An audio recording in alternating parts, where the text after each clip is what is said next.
की शादी को 6 साल हो गए हैं। मैं कभी उसके घर नहीं गया।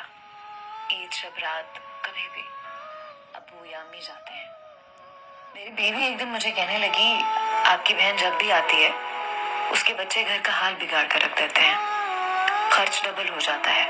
और तुम्हारी माँ हमसे छुप छुपा कर कभी उसको साबुन की पेटी देती है, कभी कपड़े, कभी सर्फ के डब्बे, और कभी कभी तो चावल का थैला भर देती है। अपनी माँ को बोलो ये हमारा घर है, कोई खैरात सेंटर नहीं।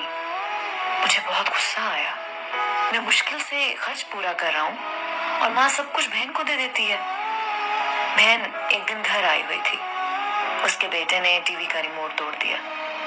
मैं माँ से गुस्से में कह रहा था, माँ बहन को बोलो यहाँ ईद पे आया करे बस, और ये जो आप साबुन, सर्फ और चावल का थैला भर कर देती है ना, इसको बंद करें सब। माँ चुप रही, लेकिन बहन ने सारी बातें सुन ली थी। मेरी बहन कुछ ना बोली।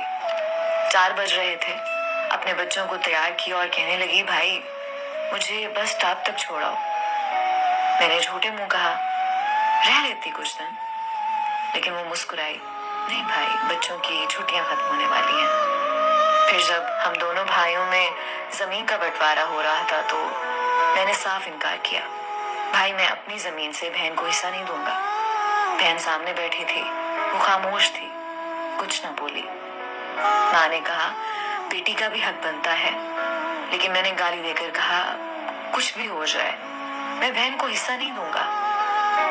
मेरी बीवी भी बहन को बुरा भला कहने लगी और वो बेचारी खामोश थी। बड़ा भाई अलहदा हो गया कुछ वक्त के बाद और मेरे बड़े बेटे को टीबी हो गई। मेरे पास उसका इलाज करवाने के लिए पैसे नहीं थे। मैं बहुत परेशान था। कर्ज भी ले लिया था, 1 लाख रुपया। भूख सर पर थी। मैं बहुत परेशान था। कमरे में अकेला बैठा था, शायद रो रहा था अपने हालात पे। उस वक्त वही बहन घर आ गई। मैंने गुस्से से बोला, अब ये आ गई है मनहूस।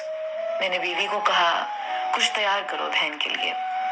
बीवी मेरे पास आई, कोई जरूरत नहीं गोश्त या बिरयानी पकाने की इसके लिए। फिर 1 घंटे बाद वो मेरे पास आई, भाई परेशान हो? बहन ने मेरे सर पे हाथ फेरा, बड़ी बहन हो तुम्हारी, गोद में खेलते रहे हो, अब देखो मुझसे भी बड़े लगते हो।